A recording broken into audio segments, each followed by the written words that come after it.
Milk goes bad so fast. It's just so inefficient to have it in a vending machine. They'd have to I have change bought them milk all before the that's like, time. this won't go bad for 2 weeks, and I never ever use any milk without smelling it first because that's a fool's errand. Smell test is number one. I don't know about you guys, but I've smelt some pretty bad milk in my day. Well, remember, Gordo used to be a milk sniffer. That was like his job. So like, Yep, this cow got into the onion patch.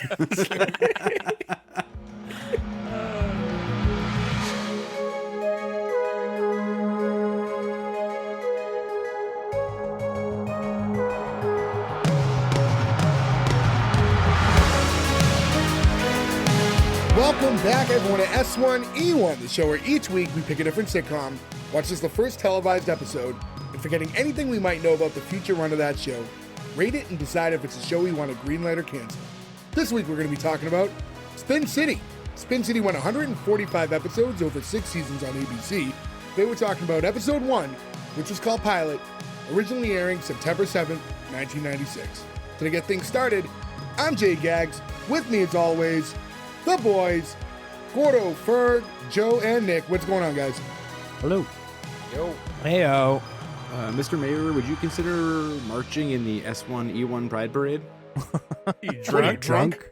There it is. I had the line I thought for sure you're going to say. I'll mention it when we get to it later on. I know which one you want to do. I wanted to go a little off of what usually I'm expected to Okay. do. Also, like we talk about, we finally did a show I've been waiting for a long time.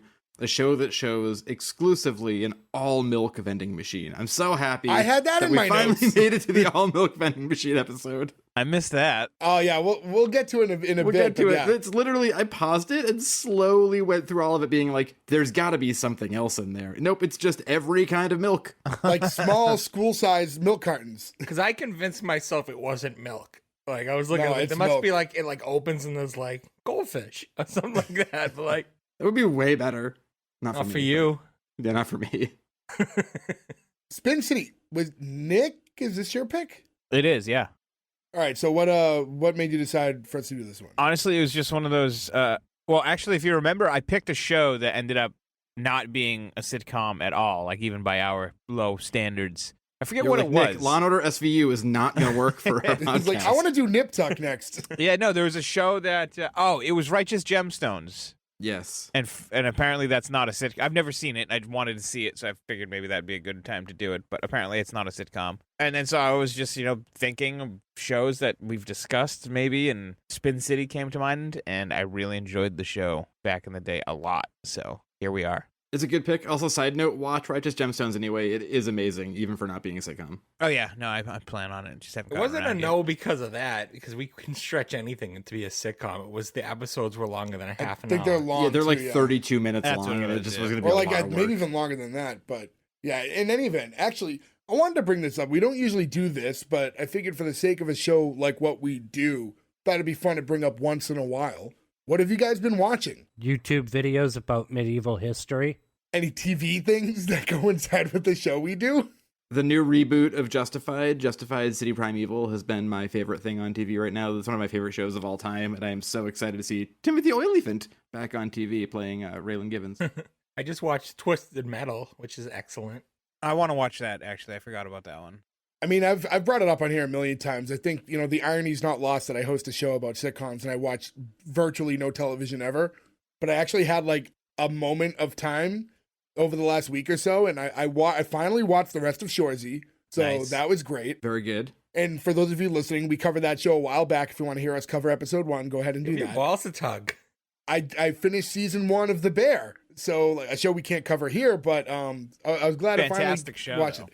I can't believe you finished season 1 of The Bear, and then you weren't like, and now I won't go to sleep. I will finish season 2 of The Bear, Yeah. because that is one of the most addictive shows of all time. I watched I watched episode 1 of season 2 so far, but yeah, time was not on my side. I had to wake up very early. Yeah, no, I just thought maybe every once in a while we should just, talk about what we've been watching, because that's You know what we I've do. been We do TV. bedtime binging lately is I Love Lucy, because there's Oh, the interesting. 24/7 I Love Lucy channel on Pluto TV. Pluto? Yeah. Yeah. Who does it's that? fucking- She's hilarious. It's so good.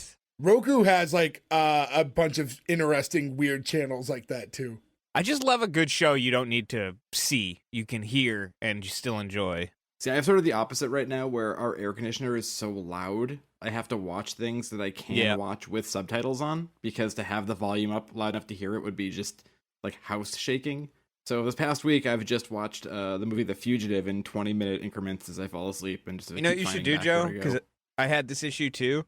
I just got a speaker and hooked it up to the TV and with like a long wire and just put the speaker on the headboard instead of the TV speaker across the room. So it doesn't, you don't have to blare the TV. You can just turn that speaker up a little bit and you can hear it better. Or use Bluetooth headphones. Yeah, they make Bluetooth headphones that you can plug into That's your true too. TV. The Chromecast, the new Chromecast can connect to Bluetooth. So you can connect it to your headphones or even another Bluetooth speaker, actually. It's pretty convenient.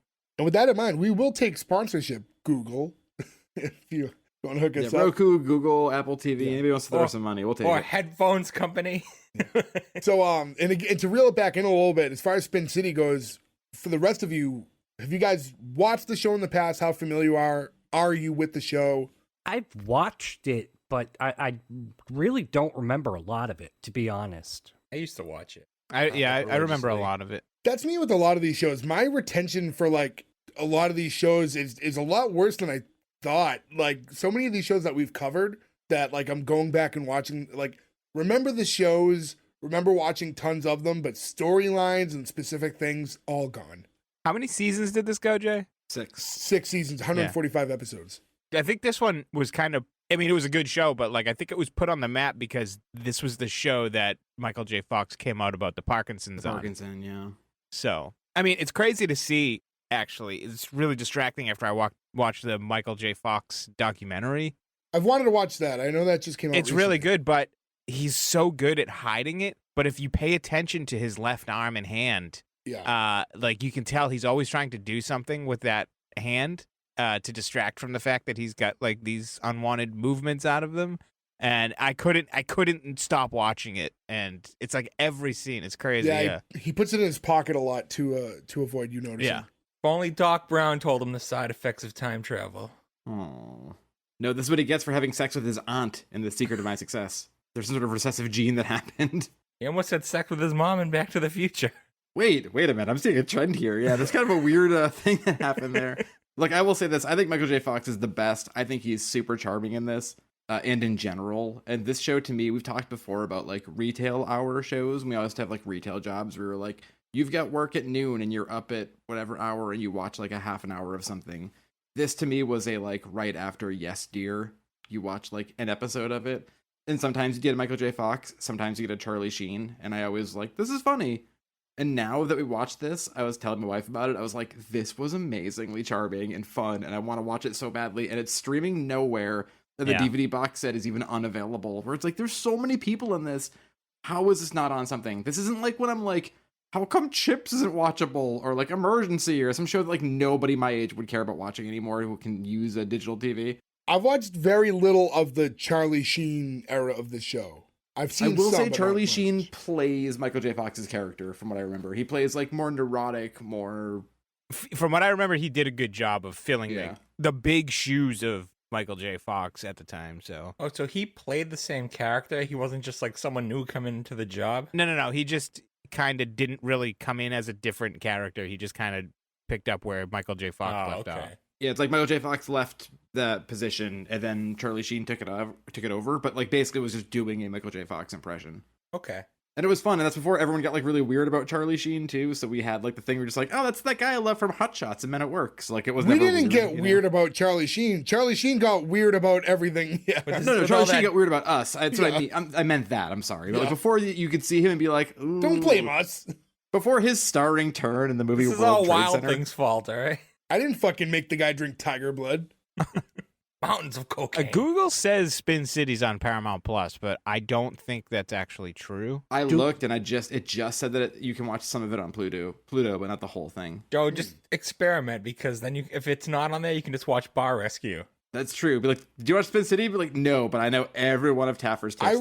I'm so interested to know where this story ends, because Ferg wants Paramount Plus so bad, but just won't give them the $4 a month to just sign up for it.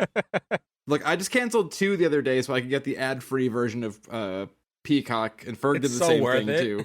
And it's very much worth it. It's yeah. one of those things. Now, I notoriously blow money worse than anybody. But, like, I'll overthink something like that as well. Where it's like, oh, I should get it. And, like, it's another subscription. It's another $5 a month. But then I'll go to, like, 7-Eleven and buy, like, 3 Gatorades. And, Yeah. like, drop, like, $8. And you go, well, like, I could have just, Oh, yeah, got the I had to subscription I had thing. to delete 2 different apps so I could afford the other one, but like I'll buy like a $300 record. Yeah, you don't think about it. It's weird how you prioritize your money sometimes. Yeah, it's like you're cheaping about the weirdest shit.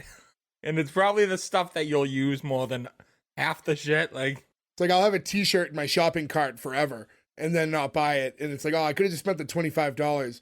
And then you mindlessly buy like a bag of beef jerky and it's $8. And you go, well, that's gone. Why is beef jerky so expensive? Beef jerky is very. I mean, it's Why, an animal. though? It's an animal product. Yeah, it's meat. Meat's expensive. Yeah, not like Not that. that though. expensive. Jerky has always been expensive, even when meat wasn't ridiculously expensive like it is right now. The only jerky that was never expensive was Slim Jim, which leads you to wonder what the fuck are in It's Slim not meat. Jims. Not meat, yeah. Not meat, because all I know is that I was told when I first got my gluten allergy, you can't have that because there's something in the quote-unquote filler you can't have. And I was like, I don't like that word filler. I don't like that I've been housing these things since I was 6 years old, and how much of my body is made of filler now. I never liked Slim Jims. I did as a kid. I haven't had one. Now I want like actual beef jerky. It's always one of those things. I like the idea of a Slim Jim more than I actually like a Slim Jim, because you'll be in the convenience store and you'll see one, you go ooh, and you get one and you're like ew.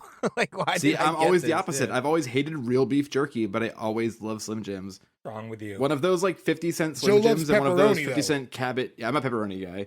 So, and they're very similar. I got a pepperoni pizza the other day that like I must have tipped really well the time before or something. I had a pepperoni extra cheese pizza where like it literally looked like slime with eyeballs. There was so much cheese that it was like overflowing the pizza, that their pepperoni's just like curling up because they put so many on, and I was so fucking happy. I was like, this is the greatest day of my absolute life. As far as Spin City goes, I was looking up Rotten Tomatoes, 69% Yeah. for critics. No audience score. That happens a lot with some of the older shows. IMDb average rating for this series, 7.3. Not bad. Kind of like that middle range show. Not like iconic top tier, but it's kind of Yeah. where it falls, all these years later. Nearly 30 years later from when this show came out. It's not, I will say, generationally though, this came out when we would have been all 10 or 11 years old. And even though we all had huge love for Michael J. Fox, I totally get not watching this show, our generation. Because we're like, Yeah. oh, it's like a Political, dry, yeah. political, I don't want to watch this. Yeah. And then watching it now, I'm like, oh man, I wish I had like thought of that. Because it went through us being in high school and everything. I probably would have enjoyed it a ton then, and I'd have a much more fond memory of it. It's funny how similar this show is to Parks and Rec, only it's not like documentary Sitcom style. style, yeah. Yeah, looking back now, you could definitely draw those comparisons. I think both have a very big walk and talk. Like this whole episode is pretty much 50%, maybe more, 75% walk and talks, which I think really works well. It moves quick. They're always moving. You never feel like you're stuck. Even the one scene where they're in a static room, there's like flips going on. So you're like, oh man, there's like never stopping in this. Another thing too is, so we a couple weeks back did Growing Pains, and like Nick, you would mistakenly we say we kind of confuse that in Family Ties. All the time. Family still, yeah. Ties is with Michael J. Fox, so Yep. that's definitely one of those shows that we will 1,000% creator, cover too. it one day. Yeah, is it? Yeah. So there's 2 creators of this show. The one who this does show. this show, okay. yeah. There's 2 creators of this show. One of them is the same creator of this and Family Ties. The whole sit Ubu sit. Yeah. I did okay. read that in Michael J. Fox's final episode of Spin City, they brought in both the people that played his parents to have roles in the show Yeah. for Spin City. That's another one of those shows we talk about that would be very interesting to watch now in this political climate and this sort of 40 years later where he's like a Reagan Republican. Be really interesting to watch. You know, I completely forgot. Heather Locklear wasn't in the beginning of this show. I remember her very well. She from comes this in with show. Charlie Sheen, right? No, she comes in the 3rd season, I think. Yeah, because I want to say the love interest that we meet in this episode lasts The a couple worst. seasons. Yeah. The worst? Are you saying that Becca from fucking Son-in-Law is the worst? Because Yeah, how she's the worst. goddamn Ferg, dare you just hate her you? because of Entourage. I was gonna say, I know you guys all love her from Entourage, and she's No, been in a ton of stuff. I hate her from Entourage. Yeah, she sucks in Entourage. We'll talk about her. But I just like that any week comes up and I keep throwing it into the ether. Father-in-law, father-in-law, father-in-law, which she would be co-starring in. Carlo Guino, if you're hearing me, reach out to us. Spec script coming soon. Don't reach out to me. I'll give you a big middle finger. Well, I will not. Me and the Weasel will write the script. And if you'd like to reach out to us, you can go to s1e1pod.com. That's where you can find all the links to our social medias. S1E1 pod on Instagram and X. Don't love that. Do not love that. So If you're messaging us on Instagram, only Ferg can read it. So we don't know why, but our messages are not working. yeah, we're having a little bit of technical difficulties lately. Messages are just disappearing from all our phones. Don't worry, I'll answer you. Oh yeah, only Ferg survived like the Thanos snap as of right now. So you'll be hearing from him exclusively for the time being. That's good though. If you get like ignored or a terrible message, you'll know exactly who to blame. So In the meantime, to go back to this weird X thing, and we really need to start talking about the show soon. I don't want the episode to be too long. Started the show. 22 minutes and 44 seconds, boys. Well, we record before we start. But anyways, as far as X goes, X gonna give it to you. so it's not Twitter anymore. So it's no longer a tweet. So I noticed today for the first time, because Gordo does our Twitter, I always retweet, but now it says repost instead of retweet. So I was going to ask. So it's not a retweet anymore. I don't like that one bit. It's dumb. And I'll say this: where Instagram had just come out with Threads, I think the one thing that made Twitter that made Threads not really take off is the familiarity with Twitter, and we've had it for so long. So when your competitor is putting out this similar product and you change everything that's like the security blanket that we already knew of the one we already had, now it's like, well, I guess now I could just jump because this isn't even Twitter anymore. This is some weird other thing. Berg, there's a question for you because you watch week to week. Has Michael Cole said #1 trending topic on X? Because I really want him to say that so badly. I haven't noticed. Because I know that people are like, I was reading an article a couple of days ago where they were talking about how like it's happening, right? Like all these big brands that have to post the logos of everything they're doing are like posting the X because it's new. So I would imagine WWE, who loves mentioning Twitter, right? Because their huge thing is constantly being like, we're the #1 trend on Twitter. I want to know what they're going to say. Are they going to say we're the #1 trend on X? I think even when like there was still Twitter, WWE would just be like, oh, trending #1 across the United States without, the shout out to Twitter. But let's talk about Spin City. We're going to get into this episode. Let's do it. We start off and it's like Michael's walking down like a busy hallway in his like the office building. So they all work in the mayor's office. There's like all these moving parts going on as he's walking, and the camera's moving along with him. And this is we see a lot of this throughout the episode. It's not a lot of static 3-camera style regular sitcom at all times. It's a real hybrid where they're kind of doing both things a lot. He's like being handed papers and things like that, and eventually lands into the mayor's office where he kind of starts up a meeting with everybody inside. And in this meeting, we find out basically that there's a sanitation workers strike going on with their union. It's creating all this chaos, and they're trying to find a way to talk to the public about it through the mayor's office in a way that's not going to create like this giant uproar. The plot of Joker. there's always been garbage strikes in New York, right? Like it's like a very famous thing. And also like, I want to say the first time I ever went to New York was maybe 2002 or 2003. But there's a line in a minute where they're like, New York has the most trash of any city or whatever. You're like, New York is always filled with trash. Everyone here's been to New York City, right? Like, it doesn't matter what day, what time, gross, whatever. yeah. There is garbage fucking everywhere. And you're talking like always. right in the middle of like Manhattan, like the touristy spots, like where you think there'd be like extra emphasis on cleaning it. And that's why, though, it's all tourists. But it's mountains of trash barrels, just mountains of them, like unattended to. It's the worst too, especially because like when you first start going to New York, right, you're going in the summertime because it's warm out and you're not in school, and the smell of hot garbage that would just facilitate through lower Manhattan was nightmarish. And I'm sure it's still the same. I don't go to New York anymore, but I imagine it hasn't changed that much. You trade in that hot garbage for moose shit. That's true. I just don't ever want to be on a Fenghua bus ever again. R.I.P. I don't fair. think you can be, yeah. Yeah, I was gonna say. Well, I luckily made it through about 50 of those trips and didn't die, so I guess it's a win. they're going over like this whole strike situation, and like they say it could last days but even as long as months. And that's when Paul pops in the doorway and says, he needs something to tell the press. And Mike's just like, oh, tell him the strike's over. And he's like, it's over? Like, it's finished? He's like, yeah. And then, like, he leaves. And I like the way it worked because everyone's about to start talking again. And Mike just kind of gives that, like, one finger up to everybody to say, hold on a second, here it comes. And then you get Paul walk right back in and be like, you're not lying to me, are you? Paul being Richard Kind, who... Richard Kind, baby. I love Richard Kind. We've talked about him before on the show, yeah. Everybody had to have popped for Richard Kind. One of the funniest... everybody but Gordo. No idea who he was. Gordo, who recognizes nobody. He was in the first episode of Mad About You. Curb Your Enthusiasm. He's the dad in Clifford. He's like, Daddy's gonna have a stroke. The big red dog? No. I quit life with you. I don't even know. You not knowing who Richard Kind is hurts. You not knowing Clifford the movie hurts too much. We've literally done a show with Richard Kind.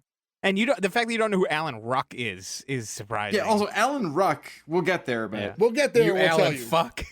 And if you don't know the main thing I think we're all going to know him from, I'll be shocked. Yeah. No, I won't, but... Well, no, I won't be shocked. Anybody else but Gordo, but still. Paul leaves for a second time, and now they're talking some more. Mike saying, well, that should buy us a couple hours at least. And he also tells everyone, like, hey, guys, by the way, you know the rules. Anytime someone tells Paul the truth, you got to put $10 in the kitty. And he has this, like, large jar that, is full of dollar bills. It's full of $10 bills, so it looks like there's probably a couple $100 in there. Also, I did the inflation calculator on this. $20 or $10 then is now $19.49 now. It's very sad because it wasn't that long ago in the big that threw me off where I was like, that wasn't that long ago for it to almost exactly double. Usually like $1 swear jar. It's surprising that it's a $10 jar. Yeah. I kind of like it though because they're like government employees working in the mayor's office. They have the money. It's not like it's people working in a retail shop. Talking about this episode specifically, and I'll tell you, I'm not totally sure because I don't really remember a lot of the future of the show anyways. I didn't think they did a great job as far as I don't understand the dynamic between Paul and Mike. I don't know the hierarchy there. I think you're just supposed to understand that he's like the press secretary. Yeah. And they explain what Mike's job is when he meets Stewart. But I kind of feel like they're, as far as like the pecking order, are somewhat equal. Like I don't feel like one's really on top of the other one. Isn't Michael J. Fox the vice mayor? Essentially, yes. But his dynamic with Paul never really seems like he's Paul's boss. Because Paul will be quick to run in and be like, hey, I need this. Yeah, that is weird. There should be, like he should be his boss, but they don't act like it. Yeah, I don't get it. I mean, one thing to say, too, about this episode is they throw a lot of characters at you. Yeah. Yep. For a pilot episode, you get thrown into a world of like 20 people. It's more than your usual sitcom pilot. And we talk about this a lot, how these ensemble casts, like some shows do it well, some don't, obviously. I don't think this show does it very well. This is a lot like... So, yeah, we're going to meet a lot of characters as we go along, but I guess as far as that stuff goes, I always draw the comparison to News Radio, because I felt like of all the shows we've done, did it the worst. That was the one that like just rifled people at you. And I feel like they kind of did it the same here, but it didn't bother me as much. And I'll be honest with you, I mix this show up with News Radio all the time. I mixed it up with that David Spade show. Just Shoot Me? Yeah. I mean, there are 3 shows in New York in the 90s that primarily take place in an office building. So it makes sense. Yeah, different but same. And yeah, I don't know. I feel like there's a lot of characters here, but a good chunk of them don't have much going on story-wise. So you didn't have to... You're aware of their existence, but you didn't really have to follow along with them too much, so it was fine. Most of these people only said like a line or two. Yeah, they were mostly background characters in this. Right, and I assume later on you'll learn more what their jobs are. Yeah, so it's kind of like they're here, but you're going to get to know them, where I feel like News Radio tried putting a lot of stuff for each character in a short amount of time. Yeah. And it didn't like fully develop anything. Like you were just kind of like, you were lost a lot of the episode.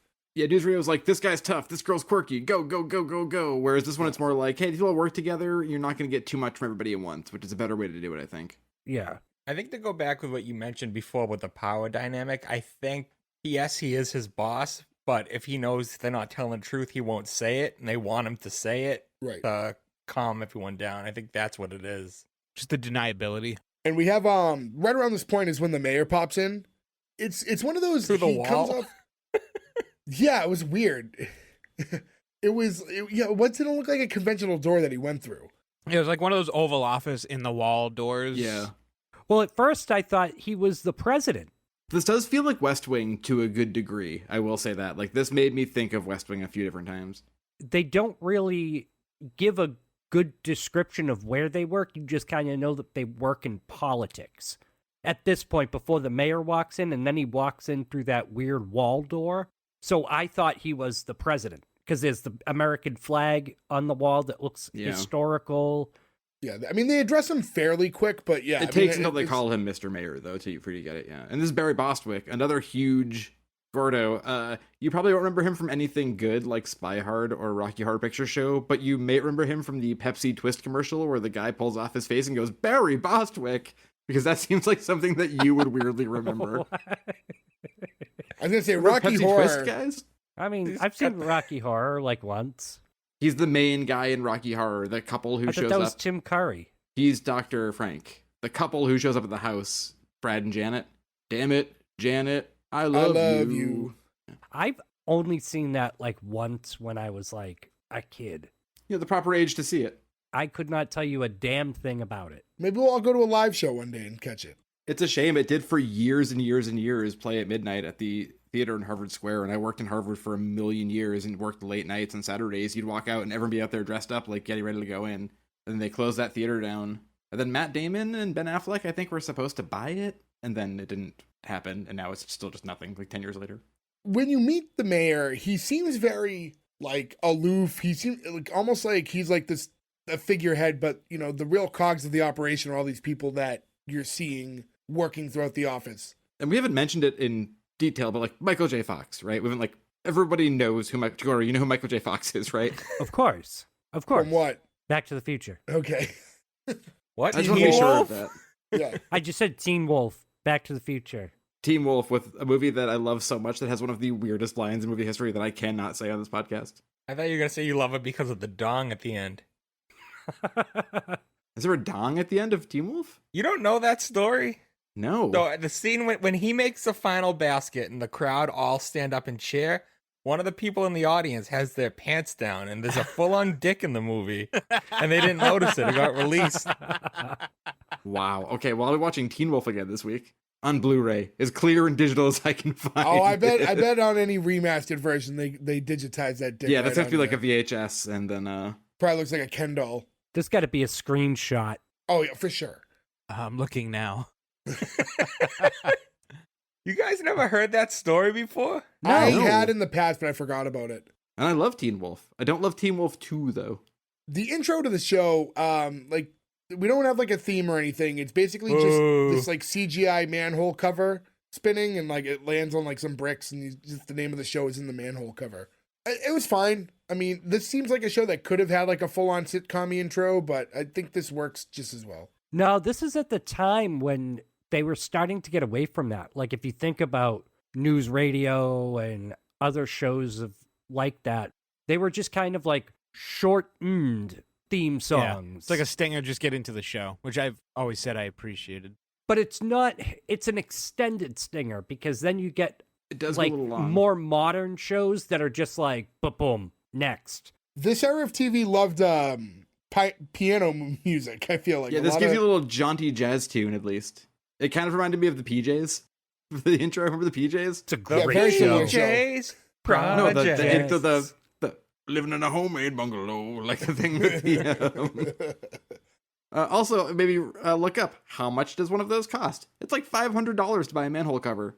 Well, yeah, I mean, it's Yeah. like a lot of steel or whatever. Yeah, I it's don't know just if they're yeah, worth their weight in metal. Yeah. Well, here's the thing. They're about 250 pounds. However, a lot of places have, I spent a long time today in between work calls going through the sort of history and where we're at now with manhole covers. A lot of places are using plastic ones because they're much cheaper to manufacture. But the problem a lot of places have had is like an 18-wheeler drives over one and then it pops the tire out and like crashes the car. So like, Yeah, there was a reason they were made out of what yeah, they were they're made made out of. for their strength. That So, must scare the shit out of me. That's a splinter. Yeah. Ah! You guys want to hear a fun fact about manhole covers? No. In Boston, they use melted down confiscated guns from criminals to make our manhole covers. Oh. Interesting. I'm glad to know that. I thought you were going to go with a Gordo joke. So. No, that's actually a fun fact. That's like something that Boston's always done is any gun that they confiscate from a criminal, they melt down and they use to make sewer cupboards. I remember one day, maybe like 10 years ago, my wife called me and she was like, I'm heading home from work. And I was like, why? It's like 11 a.m. And she was like, because all the manhole covers in our street exploded because of some sort of like crazy gas thing. So they're sending us home. And I was like, you're not going in the subway, are you? Because I'm sure that's where the explosion started, like underground. So to think of like a 500 or 250 pound thing getting shot up in the air because it's a big explosion, like, man, it's They actually say that is one of the only things that may have accidentally ever entered space from Earth. They did some weird underground test of an explosion or something like that and forgot that there was like a conduit that led to a manhole cover. And there's a video of it, and they say this thing left the ground at like light speed and may have actually left the Earth because of the speed it left the ground at. Jesus. That's amazing. That makes me think of the time that we bought a bunch of very high grade fireworks. We put them under one of those 55-gallon drum steel gas tanks in a baseball field and lit them off, and it shot like 30 feet in the air, and everyone just went, oh, and then ran as fast as we possibly could away. The next scene, we see Mike walking through the building again, and he's stopped by people like along the way, like his secretary and stuff, and you see I don't know, in this point, I think it's most apparent that, like, he really is, like, the main guy in this office. Yeah. He's like the mover and shaker. Everything goes through him, basically. He eventually kind of lands over at the desk of this girl, Karen, and she's, like, this very super bubbly girl, and he's telling her that she has to get on the phone with the head of the sanitation workers union, but how, you know, he's, like, kind of a tough guy, so she can't be as cheerful as she normally is, and says that, you know, she needs to tap into her darker side, that angry corner of her soul where violence reigns and terror cracks the whip. And she goes, okie dokie. I do love the okie dokie. I guess she's like the intern of the office. Yeah, I wasn't sure what her role is. I mean, that's the thing. Like, a lot of people, like I said, you'll get a line or two out of in this show, but we're not meeting all the characters in full. You're just kind of getting that little taste. I'm judging because she looks so young that she would be an intern. Yeah, she is like see younger that. than everybody else, yeah. I mean, you don't really learn a lot of people's jobs in this. No. We just kind of know they're all part of it, and they'll hash it out, you know, as the show goes on. Because next we land at Nikki's desk, and she's on the phone when Mike walks up to her, and you hear her saying, like, on the phone, like, oh, it's just a run-of-the-mill orgasm. I didn't mean to scare you. And then as he walks up, she's like, oh, can you hold on for a second, Mom? And they're going over, like, some numbers and stuff like that. And basically, she's telling them that, like, they're nowhere near, like, the sanitation department and the office, like, this contract, they're not, like, even close to reconciling yet. And asking where she's from, Ferg, you'll appreciate this. The actress, Connie Britton, she's in that terrible remake of A Nightmare on Elm Street where they make Freddy Krueger look like a turtle. I don't want to talk about that. I know you don't, but just so you know, she's in it. We saw that in the theaters, and I remember, I mean, we were younger, right? I forget what year it came out, but I'm assuming it was probably a long like time ago. Probably like around 2010 or so, somewhere in that realm. Around that range. Yeah. And I can only gauge that by the fact that I know that I showed up to that movie with like warm Four Locos in my pocket to drink at the theater. Ew. What an awful thing to drink at a movie theater. Those were gross, man. They were gross. Hey, they did the job. Yeah, they worked though. Yeah, they were poison. They were basically like the punch they drank at Jonestown. They were fruit punch flavored and they were poison. It was you know, just a different time of our lives. I remember that movie though, watching it being like, Freddy Krueger looks like a pizza turtle. I hate this. Like in the movie theater drunk, being like, why am I have to watch all of this now? And I've blocked out most of it from my memory. So bad. Just to cut it back. So back in the episode, now Mike's gonna leave Nikki's desk. And he's like, all right, well, I'm going to head off now. And then goes, I'll let you get back to your mom before she loses her erection. And I thought that was going to be Joe's start of the episode line. I have it written. I always show you guys how insane my notes are, but you can see the circles are all my quote options. Yeah. But yeah, that was one. There's a lot of funny quotes in this. I don't want to go too sexual because this show is oddly sexual. Oh, yeah. Yeah, it is. Yeah. More than I thought, yeah. I'm sorry, since when do you not want to go too sexual with That's a something? great point. I don't know how to respond to that right now. Noted. Wait a minute. Hold on. Come. Okay, I feel better now. We're good. I'm back. We get to the press conference where Paul's addressing the media. And he's like finishing up like whatever he's saying. And he's asking if anyone has any questions. And there's one reporter whose name is Ashley who raises her hand. And Paul's trying to avoid addressing her at all costs. He's like, anyone, any questions? Anyone at all? Anyone? And like trying to avoid it. She's the only one with her hand up. And then finally asks. She's just kind of questioning the validity that everything might be done by tomorrow. And mentions that she spoke to Mr. Sabatino about 15 minutes ago, who's the head of the union. And he said, this thing's not ending anytime soon. And he's like, no, it's not good now. We get to a little bit later in the hallway after this press conference is over, and we see this girl, Ashley, standing there when Mike walks up to her. This is in front of the milk vending machine. All milk, all the time, baby. And it says ice cold on it. I didn't see any chocolate milk. Well, it was cut off a little bit. So there might have been, I think we only saw 3 milks. There could have been more milk over to the left of the machine where it gets cut off a little bit. Yeah, there was a blue, which I think it was usually skim, a red that's whole. That's what he gets. Yeah. And then maybe a yellow, which is like 1 or 2% usually. Usually 1, and then like green sometimes is the 2%. Depends on the brand. I usually go 2% these days for cooking. Yeah, I think we've talked about it before. I grew up in a 2% house. I'm a whole milk man. Whole milk is disgusting to me. Whole milk is like eating pudding. It's so strong. It's so thick. That's a little extreme. Yeah, Not at all. bad. That's where you get the most robustness. That's true milk, whole milk. You guys are only drinking part of it. If you want true whole milk, you want unpasteurized, uncooled, straight from the teat, Gordo. You drink a glass of that, you'll get me. No. There's been plenty of times where I was drinking a glass of milk. I was like, this is not robust enough. No, 1% in non-fat just tastes a little watered down to me, but They we've are a had little this watered down. conversation. No, they are, but I like them in things. Like when I get hot coffee, like I drink my iced coffee black, but my hot coffee, I put a splash of non-fat milk in because it just cuts the acid down. If I'm making mac and cheese, I use 2% milk. But you can eat mac and cheese? Make mac and cheese. So you just make it, you don't eat it. He just makes a bowl of it and throws it away. Well, I want to say when I eat mac and cheese, I use 2% milk because it would sound like I'm eating mac and cheese and drinking a glass of milk. Oh, that was fun. That's so quirky of you, Joe. Joe's fuck so you, dude. quirky. So, this milk vending machine, I'm just trying to imagine where this would be actually needed in life, because this is obviously a real thing. Schools? But you don't even get it from the vending. No, get you it from, go like, up to the lunch counter lady. and you Yeah. grab your milk in schools. They didn't have Right, but in vending schools machines. there was no. If you made it so they were free, right? Like you can make a vending machine have to not take money. If you have them at schools for when kids get their milk, it keeps them refrigerated in there. It's a way to do it. Or they could just put them on the cooler refrigerators. Depends on the age of kids, though. Sometimes you don't want to have kids opening doors up, slamming their fingers. They wouldn't go to vending machines then. You hit a button, it comes down. I just find the existence of this to be very strange. This milk goes bad so fast. It's just so inefficient to have it in a vending machine. They'd have to I have change bought them milk all before the that's like, time. this won't go bad for 2 weeks, and I never ever use any milk without smelling it first because that's a fool's errand. Smell test is number 1. Yeah, and you open a thing of milk, it's like brand new, good for 2 weeks, and you smell it and you go, that is sour. Like milk is that. The counter, dicey. though, is there are times where your milk could say that the sell-by date was a week ago and still smell fine. And Yep. to me, if it smells fine, it's good to go. The other thing, too, is I don't know about you guys, but I've smelt some pretty bad milk in my day. Well, remember, Gordo used to be a milk sniffer. That was like his job. So, like, Yep, this cow got into the onion patch. Gordy, your OnlyFans keeps getting weirder and weirder.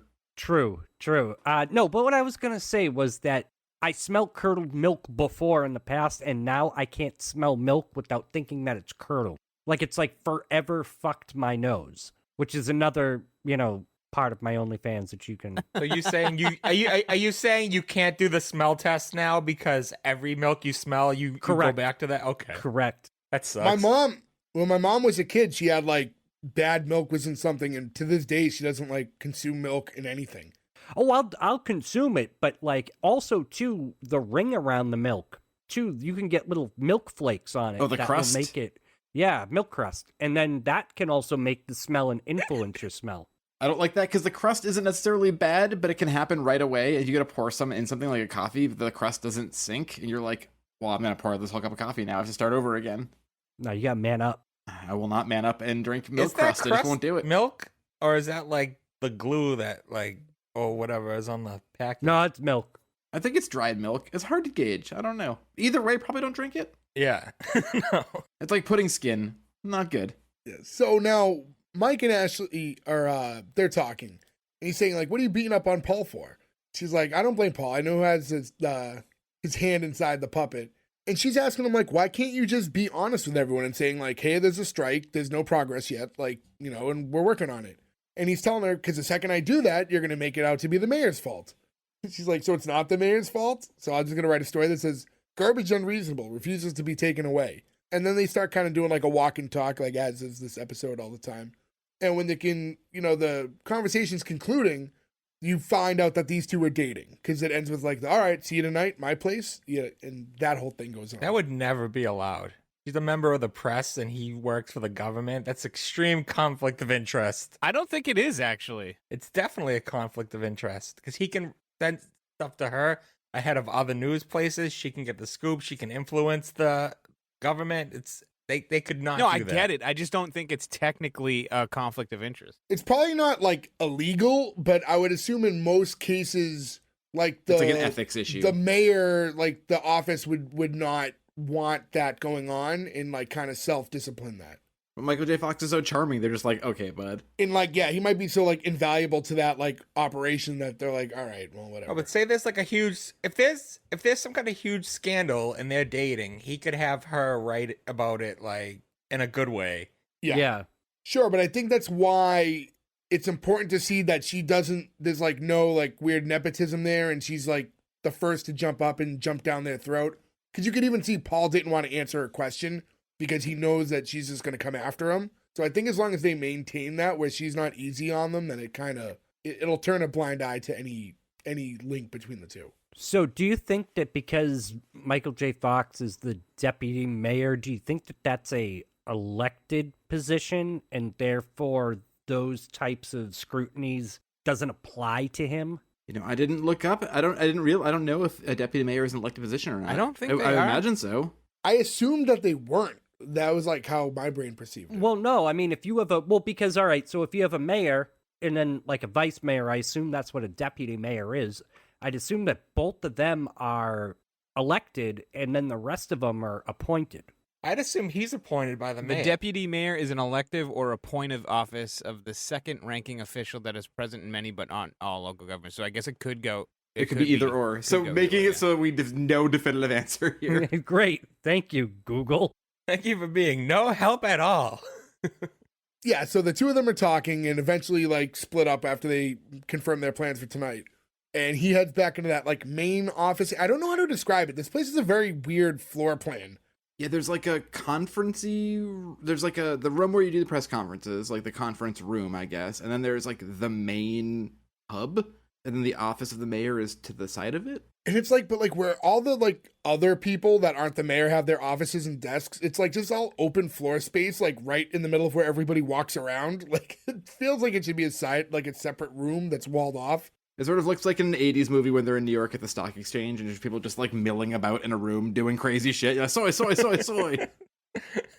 And we meet a couple of characters here. We see James and Stuart. Stuart we talked about earlier. Now Gordo. Oh boy. So Stuart is played by Alan Ruck. Alan Ruck you should know because he's in Ferris Bueller's Day Off. Abe Froman. He's Cameron from... He's the number Cameron 2 Fry. in that movie. Yeah, he's the friend. Wait. Have you seen Ferris Bueller's Day Off? No. I have. Long time ago. No. Long time ago. It's okay. He's also in Succession, which I just finished watching. That's an excellent show. He's also the funniest part of Speed. He's the guy in the bus, and they're like, "We're taking the bus back to the airport." And he's like, "I already seen the airport," which I laugh at every time I watch it. Okay, yeah. He's in Twister. He's in Okay. Twister. He's got a great episode of Justified from the original Justified season, where he plays a dentist. Oh. Bringing it all back home here. By the name of Crentist. Sitcoms have broken our brains. So they're all talking. It's all about how the mayor's prepared to speak because the guy James had like prepped him and gave him like all these replies to any type of comments he might be getting from the press as he's walking around. One thing I do want to bring up real quick, though, is there's a really interesting historical touch point here that you didn't mention where when they meet Stuart, he's like, "Oh, good, you read a manifesto." So we're in the year where the Unabomber's manifesto had come out, where like that word had been like culturally popularized to everybody, and they're making jokes about it everywhere. It's like, oh, my manifesto is big sitcom fodder. It's called Industrial Society and Its Future. Well, I read it at the time. I literally had a book that was a Unabomber book, and then Industrial Society and Its Future was like the last two chapters. When we were 10? When we were 10, we were in fifth grade, so it was 96, 11. Yeah, so that makes sense. Fifth grade. And then I got sent to the guidance counselor because I was reading the Unabomber book in school and had to have like a really weird conversation, and I hadn't thought of it for years. And then Uncle Ted Unabomber died like, I don't know, 2 months ago. And I had thought about it and pulled the book out because I still have it and was like, oh yeah, I got sent to the fucking guidance counselor for reading this book in 5th grade. The hell is wrong with you? Yeah, I was going to say, fair. That's a fair thing to do. Yeah. I turned out fine. Did you? Okay. You turned out. You sure about that? Hey, you're alive. Hey, 37, and I haven't blown myself up in a shack making a bomb yet, so that's a I was good going to say, thing. you didn't kill anyone. Yeah. I guess that's good. I'm a very non-violent person.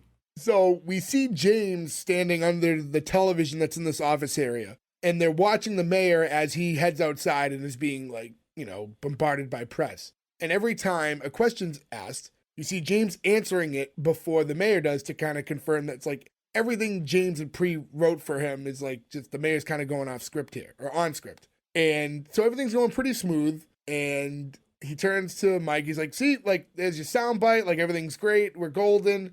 And you start to see Mike walking away from the TV, but the TV's still on in the background. And then you just hear one more reporter go, Mr. Mayor, would you consider marching the gay pride parade this week? And he goes, what are you, drunk? And this, What an amazing insult. Mike's It's face. perfect. Mike's face, like, you just see, like, everything leave his body and the shock in his face. And they hold on it for a while, and I It really was like so that. well acted. Because remember that too, he's like, we get our soundbite. He says we've got our soundbite right before he says, what are you drunk? This too, we always have to track these in episodes. The crowd loses their fucking mind Yeah, they when do. he says that Yeah. line. Like the crowd, like the live audience loses it. It's worth going back again and listening to because it like gives life to the scene so much more because people are like cackling at his read of it. It's so fun. Hey, it took people's minds off the strike. Right. Stinky Right. garbage everywhere. And that's what happens is, so now as soon as he hears it, Mike's like, okay, well, this is how we react in this office. So he's like, okay, well, we heard it. It's been said, like, now what? That's when Stewart says, like, like, if we had one gay person on this staff, this whole thing would go away. And then he's like, everyone stop. I need a gay person. And he's just trying to look around, like, who in this room's gay? And there's this weird thing where, like, you just see Karen's all This would not smiles. fly today. And he's like, not that kind of gay. To Nick's point, this would not fly today. Well, there's a little bit like, it wasn't that bad, but there's little things that were a little like, wouldn't quite fly now. Like, when he's asking, like, no one even had like a little gay fling and he did like a little like skippy move when he did it. Like, that probably wouldn't have gone. But other than that, I don't think they went too. No one over went the to line. camp. No one went to camp. When Nikki says, though, there go all our show tickets, that is a line that you couldn't do now. Yeah. That was very 1996. And then this is when he looks over at James and decides that James is going to be the new gay member of this office, despite in real life not being. That could have been the sitcom right there. Just this guy having to pretend he's Yeah. gay for the rest of the show. That would be that would be like something that could work. You see Paul storming down the hall into the office area. He's like, "All right, people, I assume you all have television. I'd like to get a jump start on this new problem." This is when Mike's like, "Oh, we're all set. We have someone in the administration who's a prominent gay person." He's like, "Who?" He's like, "James." Oh yeah. And he leaves. It's like, he knows James. He should know that James isn't gay. I love that he's just so aloof. And now in that next scene, we see Mike and Ashley, and they're in bed. And Ashley turns the TV off and like gets on top of him. And she's like, "All right, it's 11 o'clock. The workday's over." And Mike's still on the phone. He's just like, he's on the phone dealing with whatever's going on about how this isn't the mayor's position. And in that conversation, Ashley just flashes him, and you see her from behind because she's got like a leg over each side of him, and she's like on her knees on the bed, and She's wearing like a big loose like football jersey. yeah. And as soon as she flashes him, he's like, "All right, I gotta go," and hangs up. And then he jumps out of bed to start getting undressed because he just saw tits and now he's ready to go. And she's like, "Well, what do you want to do?" He's like, "Oh, I don't know." And he does this like somersault over the bed where he removes his pants in like impressive. mid-rotation. While flipping. It is Yeah, impressive. That's impressive. Super impressive. It's just like, listen, I can't flip, period. I'm not built for that kind of thing. I think you could do the tumble. Yeah, you Come could do on, it. Jay. That's not that hard. Let's see you try, Jay. Just do it Right right now, now for on 4 camera. hours, isn't it? Flip and take your pants off. If you want downloads, it's not going to be. You're not going to profit on my death. I was gonna say this episode's in memoriam of Jay. It's our last episode. But he did it like no hands. Like it wasn't like he put his hands on the bed to do the somersault. Like I could probably It's do really that. impressive. He's very acrobatic. Yeah, he did like a full-on jump with his hands, like pulling his pants off as he's doing it. So He almost goes too far. Like he can't. He does the flip and then almost keeps going when he lands on his feet again. Well, that's why you don't do that game, is because you could go right out a window. Like, bedrooms aren't that big, you know what I mean? You do a flip on the bed in the middle and you over-rotate, you're going out either into a wall or out the window. Yeah, in a New York apartment.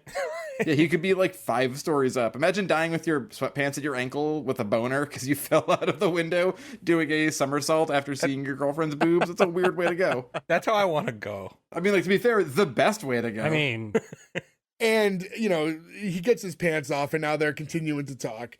And she's going over all these different things they could do because you know, well, what do you want to do? We could rent a movie. We could play Boggle. And you know, he jumps up on top of her, and they start making out. And then the phone rings, and you hear the answering machine pick up. And it's Paul, and he's saying how, you know, things are going bad and got some questions, but, you know, they'll talk in the morning, and they're going to have to get James involved. And then when it hangs up, she's like, what do you have to get James involved for what? And he goes, off the record, what's it like to be a gay man in the mayor's office? He's like, since when is he gay? He's like, since about 5:15. And I'll say this was kind of one thing that kind of flagged me. It was a throwaway line, but just the fact that he had to say off the record. And you think, like, what's the dynamic of that relationship like? Because he has to always be aware that that's her job. And that's why it's conflict of interest. Yeah, I agree with Ferg here. It's conflict of interest for sure. It super is. They seem to handle it. You know, like she does her job properly. He's saying the right things at the right times and is sure to say, you know, off the record. But like the idea that you would have to do that, like even in those moments, like you're in bed with your girlfriend and have to remember to say off the record.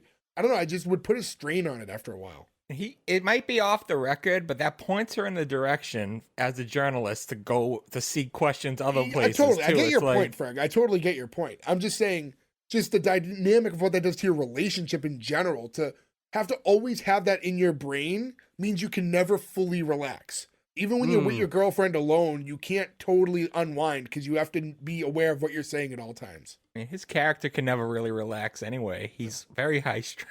That's true. But like either he should leave his job or she should go into a different style, like a different sect of reporting. Like she's obviously a political reporter for New York. Like maybe like take the crime beat or something, you know? Yeah. There's a nice little physical move too, because the phone rings a second time, and that's when his head was in her shirt at the time. And he like pops his head out of her head hole. Like, he's so charismatic in this. It is wild. That's when they get the other call, and then now it's Stewart this time, and he's informing them that Sabatino turned down the newest offer, and you know now they're gonna get everyone together, and they're heading to his house. Like we're all gonna be there in 3 minutes. Like what? You can't. Like why aren't they going to the office? Yeah. I do love the line though where she's like, "Can we finish in 3 minutes?" Because they're about to have sex. He just goes, I can. It's so fucking perfect. Yeah. I think everyone saw that line coming. Right, yeah. I was like, are they going to try it? But we obviously know where the answer is, And right? because if it wasn't for this dialogue, I wouldn't realize that they were going to his house. I would have just assumed the office. But she's like, oh, great. Like, I have to be up at 6 o'clock. And he's like, well, why don't you just crash at your place tonight? And that's when we find out that she doesn't have one because her lease ran out a few weeks ago and she didn't renew it. And then he's like, so, we live together? And I'm not just trying to play like the male perspective in this. That's fucking weird. I'm with you, Nick, 100%. She ends up winning this argument because of the way he reacts, but that is not cool. Like, Yes. That should have been a conversation. Yeah. There's a point later that I'll address when we get to it where I turn and now I'm on her side. But at this point in time, his reaction is justified because, okay, listen, her thing is, listen, I've been sleeping here every night for the last year and a half. Like, it doesn't make sense for me to have my place anymore. Totally agree. A year and a half every single night you're sleeping there, you're just wasting money at this point. But to just not tell him, like, that, not even have the conversation. Also, apartments in New York are so expensive, so you're wasting a lot of money by not even using your apartment when you guys could just be splitting the rent in an apartment. Could have sublet it. And this is the point with that, too. I mean, they could have... The point is, it's a two-person conversation. You know, you have to at least inform the other person what's going on here with this stuff. That's because she's the worst, just like in Entourage. But she's the best, like in Son-in-Law. Well, she's pointing out all this stuff in the house, and she's like, look, look at that picture frame over there. And then he notices, he's like, wait a minute, those aren't my parents. And it's like a picture of her parents that are on the dresser. It's her dresser.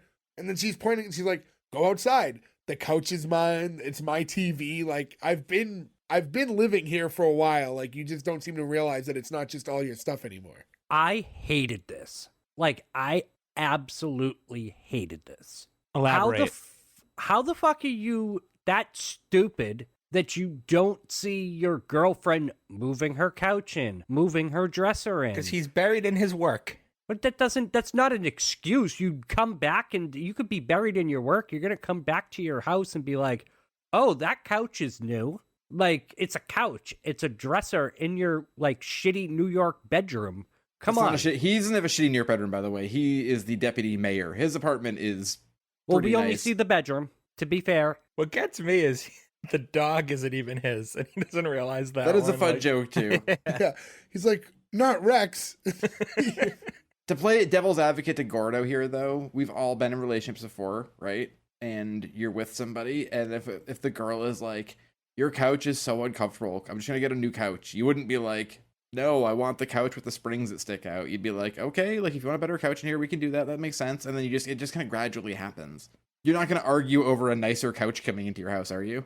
No, I'd like to know, was she just taking stuff from her apartment and bringing it over? Or was she buying new stuff? So was this other apartment like just empty? I'm guessing it's new stuff because you wouldn't pay to get movers to bring your couch over there, right? Well, you got to realize her lease expired a few weeks ago, so she doesn't have anything at her old place anymore. So everything she owns has been moved in. Shay may have just moved all her stuff in 3 weeks ago or whatever when he was at work and not paying attention.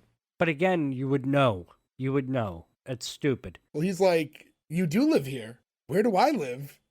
And she's saying how like she can't believe that this is like a big deal, you know. They eat together, they sleep together, they vacation together. We're even each other's in case of emergency contacts.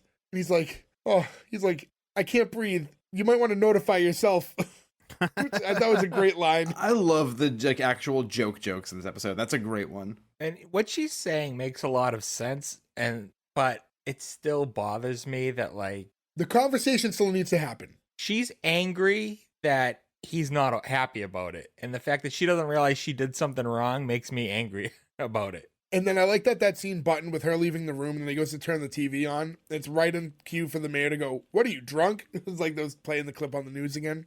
The timing of everything in this episode I think is really well done. And then the next scene from there we see Mike and the mayor and they're in the back of a car together being driven to wherever, just kind of like going over everything and kind of doing like the updates for the mayor and telling him what's going on. And he's like, oh, sorry, just like, essentially I got a lot going on.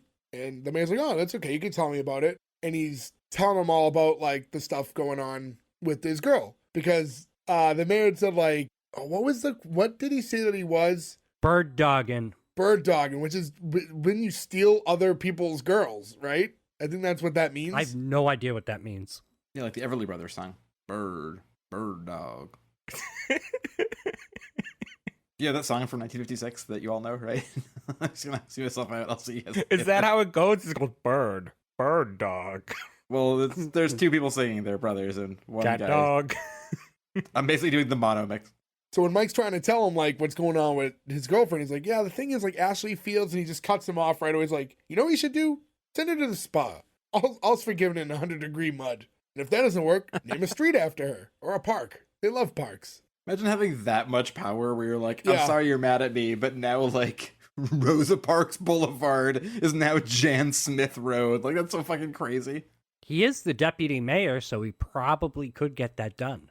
Yes, but I'm not sure if all the people would like that all these weird streets are being renamed to just random girls from the area. Like, every one of these streets would be named after a 24-year-old woman. This seems like an odd move. And now from there, we get to the next scene where we're back in that press conference room and Mike finds Ashley working in there. He says to her like, oh, you've been avoiding me all morning. And, I think we need to talk. They're kind of going on over like, the situation again and talking about it. And he's like, I just don't see what the big problem is. Like, all we have to do is get your old place back. And that's when I flipped a little bit. I'm like, wait a minute.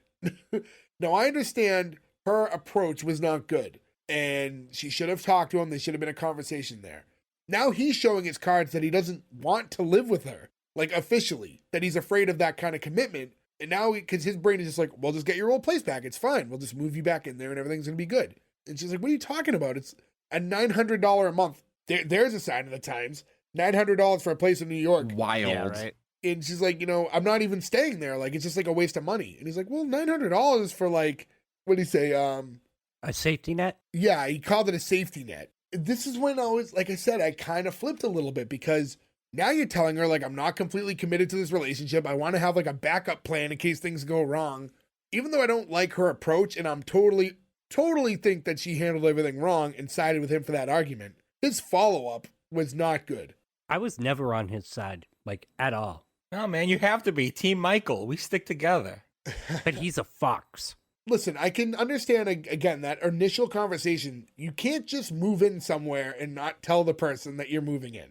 How do you not realize it at that point? No, you're mad at the semantics, Gordo, but she I still am. moved in without his permission and didn't ask him, but didn't have the conversation. You're mad that he didn't notice. That's why you're on her side, is that he didn't notice. Because something that big, you can't tell me that you wouldn't notice. So you're admitting that it's big, and she just did it without asking him. I am admitting that it's big. I never said that it wasn't. Moving in with someone is, of course, So a then big how can you decision. be on her side? My big issue here still is monetarily. Like, if you're going to move in with somebody out of nowhere and then you're like, well, I've just been living here for free for 3 months. You're like, that's more of a problem to me. Those are New York real estate.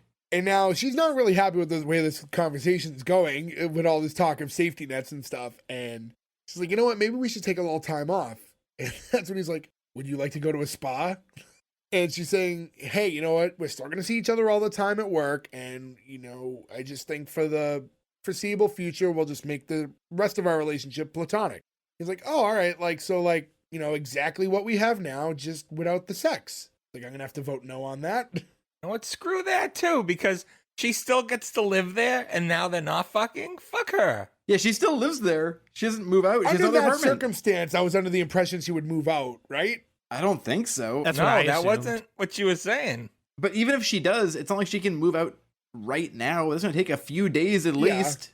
There's only one bed in that apartment, right? That's a really weird scenario. Well, I don't think, but doesn't, if she's in the process of moving out, like, it's not like they're going to just fuck until she's No, gone. but I'm saying it's still weird to sleep in the bed at that point. Oh, yeah. Well, good. She can go sleep on her couch. That's a good point as well.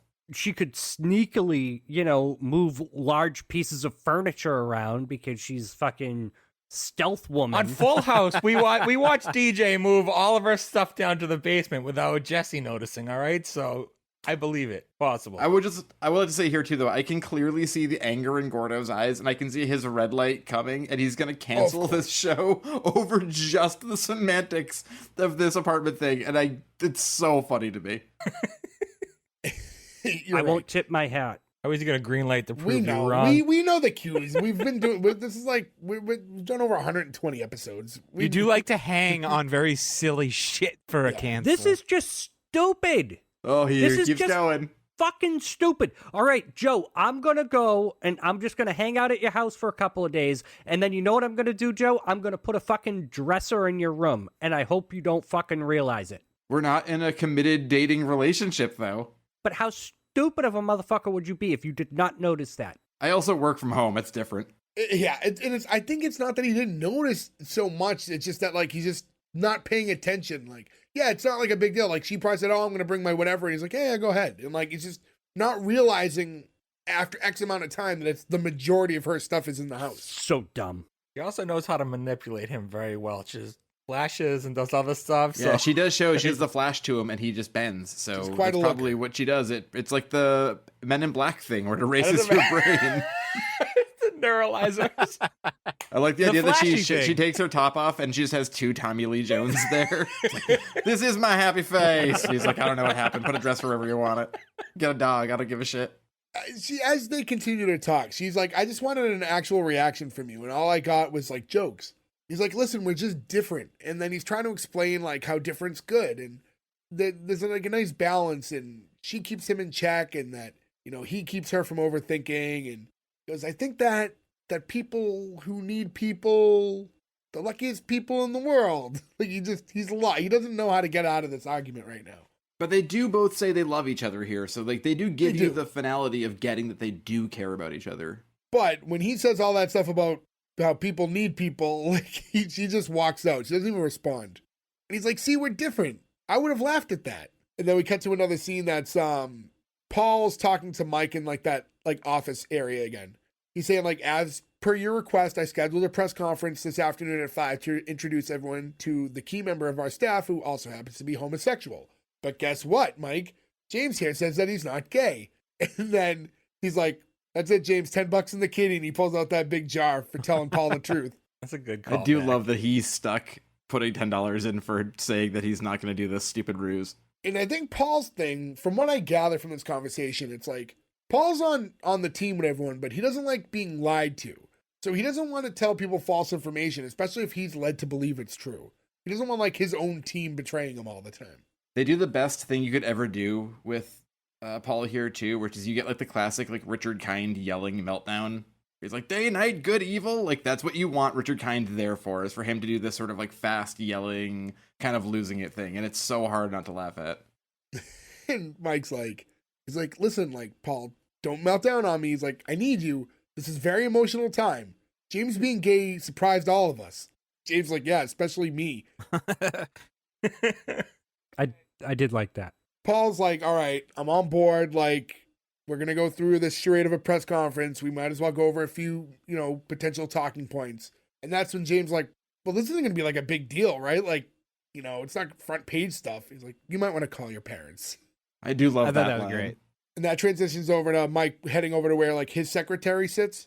And he's telling her like, oh, can you get Ashley on the phone for me? And like just kind of doing it in a way where, based on the fact that she's a reporter, not his girlfriend. And his secretary Janelle's like, this is getting ridiculous. You've tried 23 times. It's like, I don't care. I don't feel like an idiot. It's like, yeah, you're not the one making the phone calls. And Janelle, I love this, right? So, and I have the notes to prove it. In my notes, when they're talking about the garbage strike, I have written down, when you think of garbage, think of Akeem from Coming to America, because when someone says garbage, it's the first thing I think of. Janelle is one of the bathers in Coming to America. Like the flower bearers and bathers, when James Earl Jones is like, I always assumed you had sex with your bathers. I do. Like that, she's one of those girls. And I was so happy that there was a weird coincidental Coming to America scenario in my notes. Victoria Dillard is her name, and she can do no wrong because she has recognize the bathers from Coming to America. Such a small role.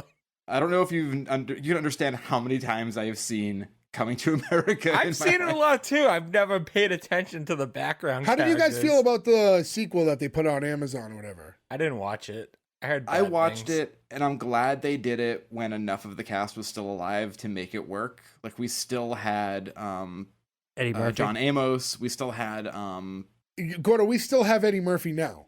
You know that, right? Is Louis Anderson in the movie? That's what I can think of his name. Louis Anderson's still in it before he passed away too. So like, there's enough things where they throw back to people that you love from the first movie who are still alive. And John Amos is still alive. Thank the world. I don't like the world without that man in it.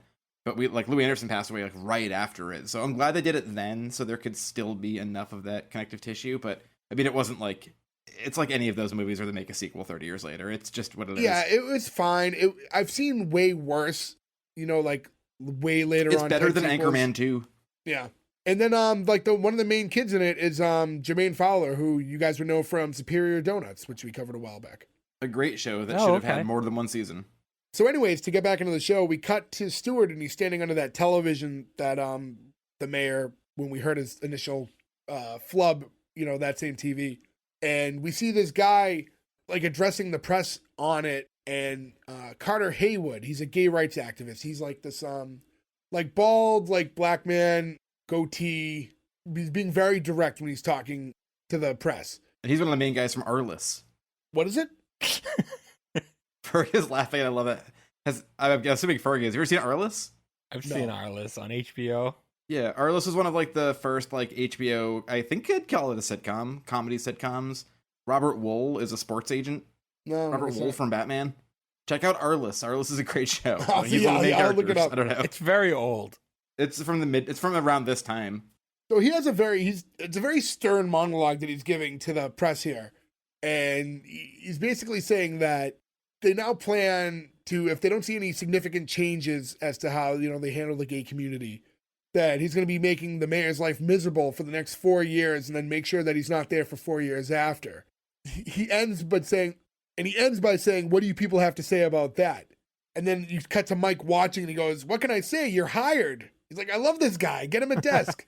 I forgot this guy existed. Oh, I don't get what infatuated him. Because he's like the perfect, because if he's on the other team now, like you bring him on board, you get like, oh, look, we brought in this.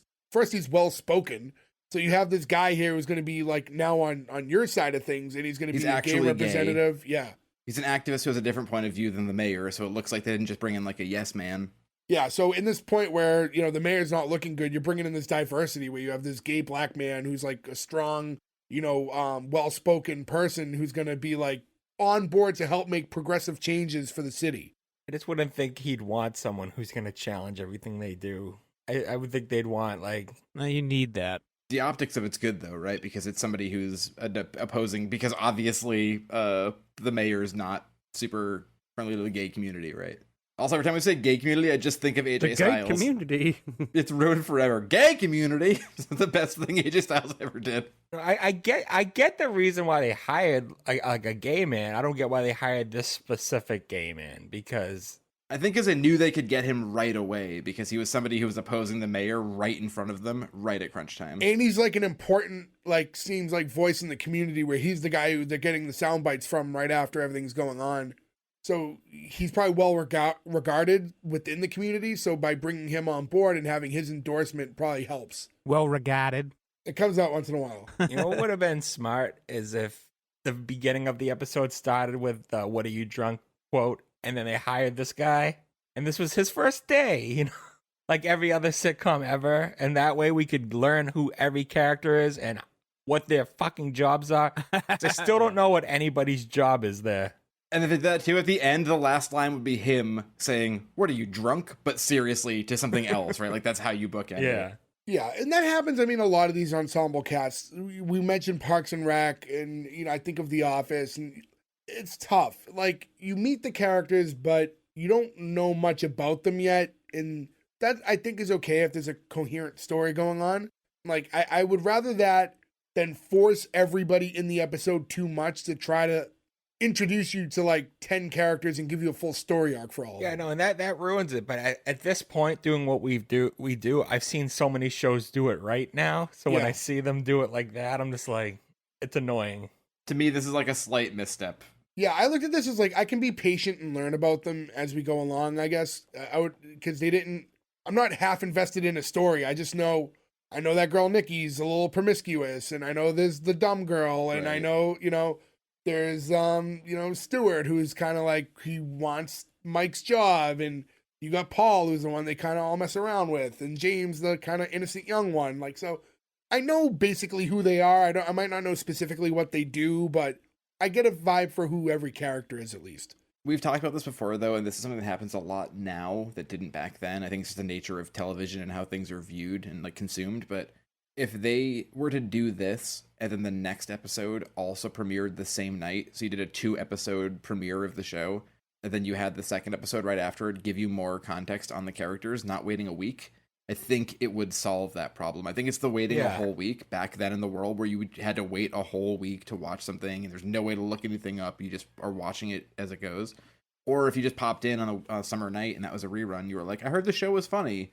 You might be like, oh, there's 2 of them on. I can watch both of them. And then you might want to watch the second season. But they didn't really do that then. But now I feel like they do it a lot more often. I do like that after all that, James walks up and he's trying to tell Mike, like, hey, listen, man, I would do anything for you. And when you asked me to be gay for you, I gave it a lot of thought. And, like, I want you to know how, like, honored I am that you chose me. And then he's just like, James, relax. Like, you're not gay anymore. He just walks off. We cut to like later in the day, and now we have this guy Carter in the office with Mike. And it looks like they're going over, I assume, the transcript of maybe everything that he had said earlier on television. Because he's like, oh, hostile and repressive. Like, that's good. Like, that's a good line. And they're kind of just going over all the things he said. And basically, he's being offered, this job. And he's telling him what a great opportunity is. And why sit here and bitch about this parade when you can make actual change and, like, do all these great things. And Mike's admitting, like, the mayor made a mistake. this is the way to handle it, is to join the team and fix things now. And right on cue, this is when the mayor happens to walk in the door. And he's like, oh, hey, guys, how we doing here? And introduces them to Carter, and he's like, trying to get him on the team. And Carter says, oh, thanks for asking me to be part of this administration. I accept, and I promise you, as long as you're in office, I'm going to make your life hell. It says, or I think he says, I'll be your worst nightmare. Yeah, your worst nightmare. And the mayor's like, is that good? He's like, yeah, it's good. He's like, oh, splendid. Welcome aboard. Who shakes his hand. I do love he has to look to Mike, though. I do like his weirdness where he's like, that's good, right? This is like the Simpsons frozen yogurt thing. Like, that's good. That's the thing, because throughout this episode, it's just the mayor's character is just so he's just the puppet who says the things that his team tells him to say. He's not an independent thinker. Just a figurehead. Yeah. And now we cut to Mike back in the main office area, later that day, and everyone's heading out. And Stuart walks up to him and tells him we're going to meet Carter and celebrate with a beer, now that he's on board with the team, and asks if he wants to join. And he's like, no, I can't tonight. And then Stuart walks up to Paul, Paul just talks to Stuart. He's in the area. And he's like, we're meeting at Houlihan's, right? He's like, yeah. He's like, really? Because I went there the other night and none of you guys were there. That's so mean. Imagine that. Yeah. They Cliff Clavened him. I They get did Cliff Claven him. I get not liking Paul or being annoyed by Paul and things like that, but things like that to me are too mean. Agreed, yes. And I say Cliff Claven because they do that shit to Cliff on Cheers all the time, and it's really mean.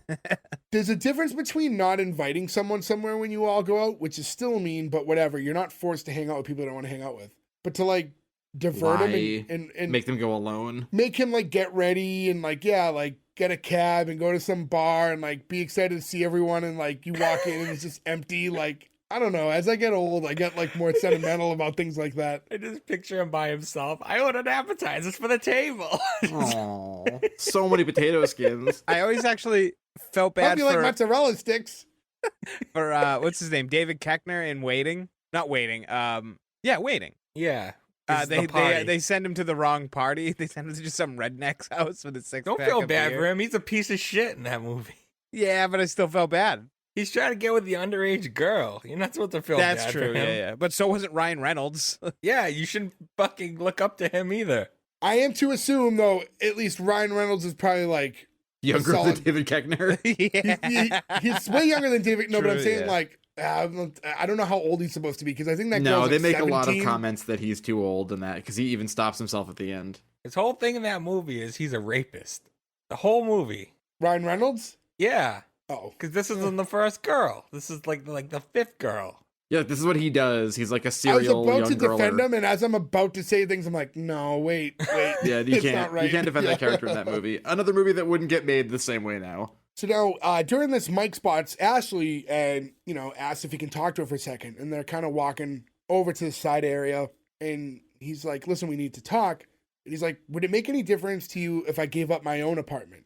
And she's like, what good would that do? Neither of us would have a place. He's like, oh, well, I already subletted my apartment this afternoon. So was hoping for a different answer. This is also classic, dumb guy thinking, where you would go and make the giant big gesture and The then grand don't. gesture, yeah. Yeah, before this is when Jim buys the house in the office, and then he realizes halfway through, he's like, oh, I didn't consult my wife on this humongous purchase that she now has to deal with. It's just a dumb thing that people do, It was the demise of Jim, the start of it. It's that clown painting. It takes him down. In this case, Mike's his intention's right, because what he tells her is listen, if we're gonna do this, we need to do this right. And I figured if I got rid of my apartment, we can go in this together with a fresh start. So I guess the thought would be if we're gonna live together, we should start with a place that's ours together, not my place. It's not her living in his apartment. Right. It's them living in their apartment. It's nice on paper. Yes. And he tells her I really want us to live together. And she goes, no nets. He's like, I live for danger. And then the two start kissing, and then I when the mayor walks in, he goes, oh, hello.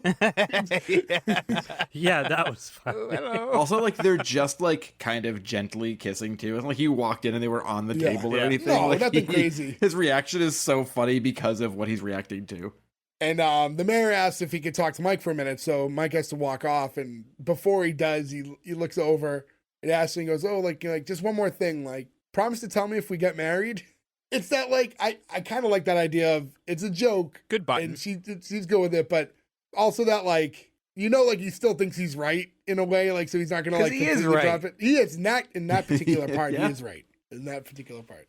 And then as he walks off, we see this, like, new scene where Mike and the mayor are walking down the hallway together. And then just kind of going back and forth about, like, everything that's happening with the strike. And Mike's telling him, like, oh, I'm going to call this person one more time and try to put in a new offer. And this is when, like, the mayor kind of flips. Like, this is when he doesn't seem as dumb as he has the rest of the episode. He seems, like, culturally aware of what he's doing. Yeah, now all of a sudden he's, like, a normal person who's, like, the guy who should be in charge. But he's telling him, like, Mike, it's a strike. Like, there's no quick fix. Like, get your rest. Like, the city's not going to fall apart just because he took a night off. He's like, it probably will, but, like, whatever. And I just felt like it was really weird to see him.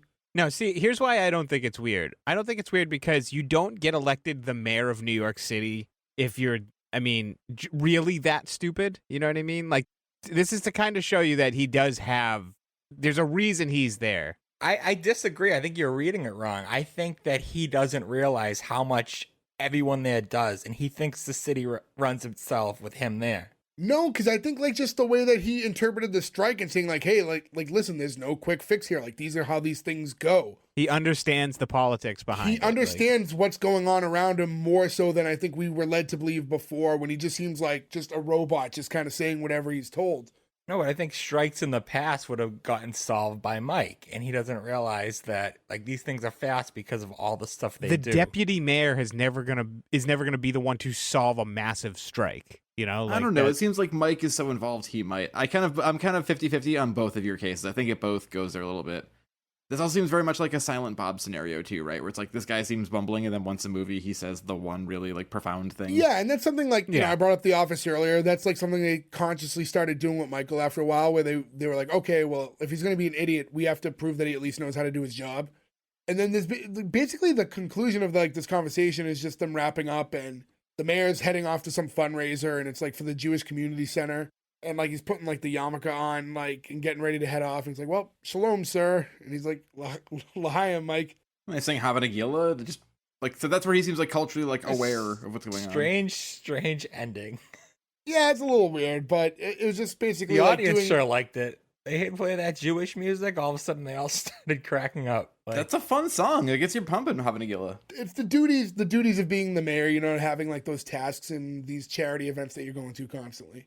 I will say that, right, though, the very end of this isn't that. He walks away, and there's a janitor, and he goes, "Good night, Skippy." And I looked everywhere to find who is Skippy. Who is this actor? Is this a recurring thing? Nothing. I spent like 40 minutes trying to find Skippy information, and nothing. If anybody out there knows anything more about Skippy, please let me know, because he's not on IMDb, he's not in the wiki, he's not like the Spin City Wikia, he's not on any articles I could find on, like, TV Guide, anywhere.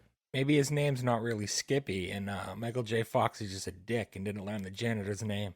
That's very possible. But you would assume, though, that he would be listed as, like, Greg Skippy White, as, like, the character name or something. Yeah, he could be just an uncredited. Sometimes it's people who are, like, on the production side of things that they kind of, like, will throw a line in.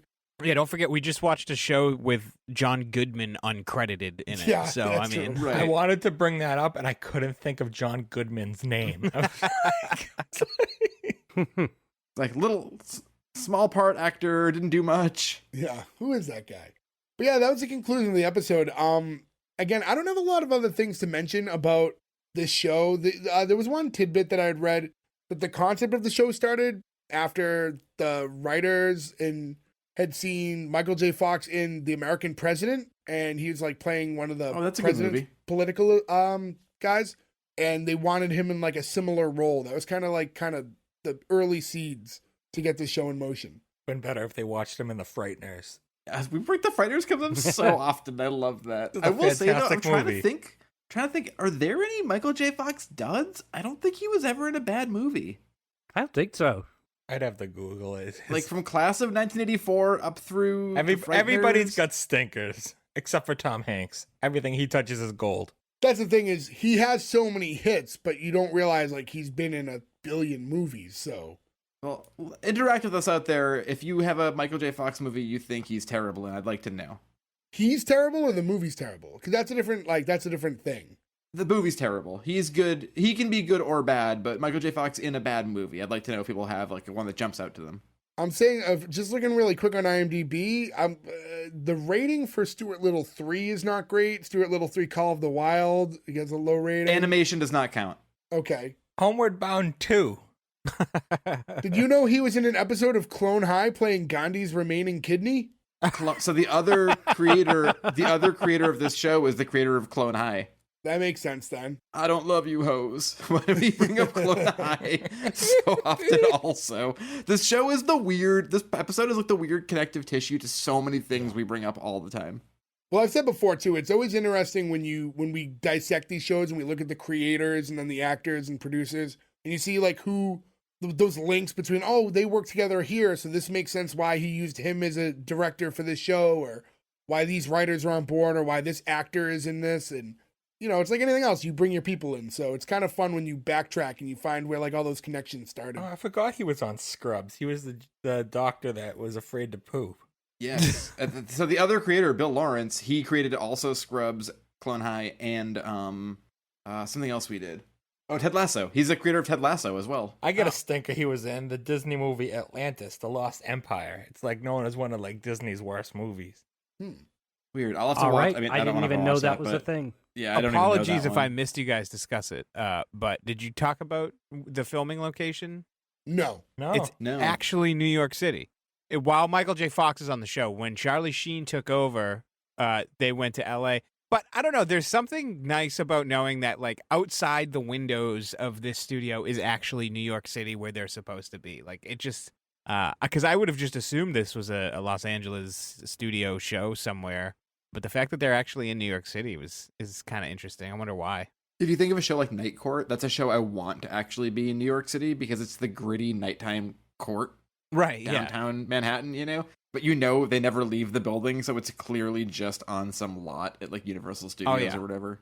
So I think we pretty much covered this in good amount of depth. So only thing left is to greenlight or cancel. And again, to all of you guys listening, we like to rate this based on just this first episode, which is something that I say to all of you who might be new to us, and Joe all the time, who constantly votes on nostalgia and not just the episode alone. In any event, I'm going to go in the order I see you guys in. Gordo, you're first. Do it. Cancel. Yep. Just fucking say it. Just do it. All because How of do a you not notice fucking the bureau. dresser? Because How of do you a not notice bureau, the he's dresser? canceling She's it. not a good girlfriend. Who puts a couch in their house? I really thought he was going to be stubborn and give it the green light now to Out try of to spite. prove you wrong. Just to fuck with us? You guys missed one other very, very important thing. How fucking big was that suit on Michael J. Fox? He looked like he was wearing a fucking zoot suit. the He's small, mid-90s. dude. It was 1996. It did not look good, but that's He's what also everyone like was wearing. 4'3". It's tough to get suits that fit him. You know that problem. Get a tailor. What? This is also not a good reason to cancel the show. I'm Like, canceling fucking because his Find suit looks something bad. of substance from this show to cancel on. Don't cancel on because a suit is too big. God, your fucking silly cancels are starting to agitate me. Listen, we all get a vote. Like I said, for every time Gordo cancels a show for no reason, Joe greenlights a show passes for no it. reason. So there's probably some balance there. Fine, go ahead, but it's just stupid. Go ahead. Sorry, this is probably the most interrupted segment we've ever done for Enlighten someone on a us. greenlight or cancel. Yeah. I actually did not like the episode at all. There wasn't a lot of jokes that really, really got me. Couple that with the stupid fight in the middle that didn't really even need to be there. Like the whole chasing just didn't need to be there. They could have just showed one and be done with it. I just didn't. It wasn't bad. Like, it wasn't like a terrible show. I just don't want to see another episode. And that's pretty much what we base our picks on, is like, do I want to continue watching to episode 2? Not really. I got what I wanted. It was what it was. It was okay, but not enough to make me keep watching. And his stupid suit. Cancel. Ferg. I don't hate this show, but I don't like it either. I wasn't super entertained or anything. It had a lot of problems. I was really annoyed with the girlfriend moving in without him noticing, like Gordo. But Not in the way he was. I thought that she was wrong. I also thought this had too many plots. It had an A plot, a B plot, a C plot. They should have picked one in the intro. Like in the pilot episode, have one plot and introduce everyone. You don't have to have the strike, the mayor saying something against the gay community, them having relationship problems. It's just too much for a 22-minute pilot. I would have liked to got to know each character, and they don't all have to like be introduced, but I basically only knew Michael J. Fox, the mayor, and the girlfriend. That kind of bothered me. It had jokes that made me laugh, so like I said, I don't hate it, but I'm going to cancel it, but it's like on the line. And I do remember liking this show as a whole, so it's not on the whole show. It's just I didn't enjoy this pilot. All right, and Joe. Yeah, I really enjoyed this. This is one of those shows that I sometimes get so mad about. We talk about, we're like, how is this show with this many people in it not just streaming somewhere? Whoever owns the rights to this needs to put it on a streamer. It's a show that went on for 6 years, from the 90s into the 2000s. Also, is there a 9/11 episode of Spin City? Because he's the mayor, and this show goes into 2002, and that feels like it's a weird thing you can't just ignore, maybe? So, for that alone, on me being like, well, now my interest is piqued. But I love the jokes in this. They pay things off a lot. They button things well. Michael J. Fox is super funny. Richard Kind is never not funny. I love Alan Ruck, even though Gordo doesn't know who he is. And there's a cast member from Coming to America in it. I want to watch episode 2. I just don't know how to without going on eBay to buy like the 47 disc set that will probably be scratched from some idiot who lists it wrong. So I hope it shows up somewhere, and I hope there's an 9/11 episode, and this is a green light for me. Nick. Just looking it up while you were talking about it, Joe, I don't see anything glaring about a 9/11 episode for this, so they might have just gleamed over it. But yeah, this is a green light. It's an all-star cast, and it's not even like an all-star cast like looking back. It's an all-star cast like at the time too. It's so lighthearted. It's political, so I could see where some people might not love that aspect, especially us, like we discussed when we were younger. But now that I'm older, I definitely find myself enjoying it more. I'm super excited to see where else this goes. I don't remember necessarily much of this part of the show, like the early seasons, so I would love to keep watching, even though that's going to be difficult, it seems. So it's definitely a green light for me. I enjoyed it a lot, and trying to remove the nostalgia from it too, because I did get a lot of that. Yeah, just this first episode, I do agree they didn't do a great job of introing the characters. I feel like they could have done a better job. If I'm going to nitpick at all, you don't really get an idea of who does what and why. But aside from that, I really enjoyed it, and I'm excited to see more of it. So it's a green light. Yeah, so for me, it's a green light as well. I had a lot of fun watching this one. Initially, I was, like I said, I had some concerns about introducing too many characters and stuff like that. But I'm okay with introducing them, but not giving you too much. It's just, I felt like the problem with other shows, and we mentioned News Radio, it's like I think they tried fully explaining too many characters at once, which is what makes it complicated. And they were like rapid fire tossing everybody at you. And I don't know, maybe it was just the way this one hit me versus that one, but I enjoyed the story. I think Michael J. Fox was great in this. There's a lot of great supporting characters in it. Yeah, nothing too complicated, a little different. We see a lot more kind of camera in motion stuff, and I don't know, it's just a fun show. And I think that comparison to Parks and Rec is fair, especially considering like the times were different when this one came out versus that one. You could kind of see like maybe if Spin City came out 10 years later, it would feel and look different and maybe be more like that show. Sans the documentary part. So green light for me. So with that being said, congratulations to Spin City. You do live on to see another day. And I want to thank all of you guys for listening. Go to S1E1pod.com. That's where you can find all the links to where you can listen to us, where you can talk to us on Instagram and X, S1E1pod. We love talking to you guys. Like I said, right now, a little bit of technical difficulties on the Instagram Messenger, but we do have someone to Fergal get to you. Hopefully, we're all back on board with that real soon. Yeah, thank you guys so much for listening, and keep on with us. We'll catch you again with another new episode next week. So until then, thank you. Goodbye. I think we got the best Skippy. Sit, Ubu, sit.